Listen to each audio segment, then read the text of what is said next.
অনুরাগের ছোঁয়া শেষ হতেই ক্ষুব্ধ নায়ক রাহুল মজুমদার। কিন্তু কেন?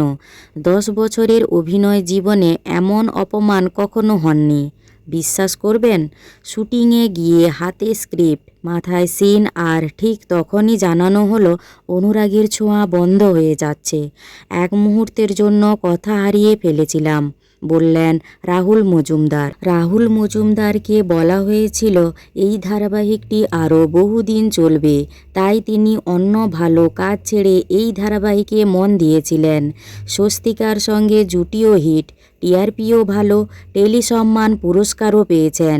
তারপরেও কেন হঠাৎ শেষ? উত্তর নেই, ব্যাখ্যা নেই, শুধু হঠাৎ এক ঘোষণা, সব থামিয়ে দেওয়া।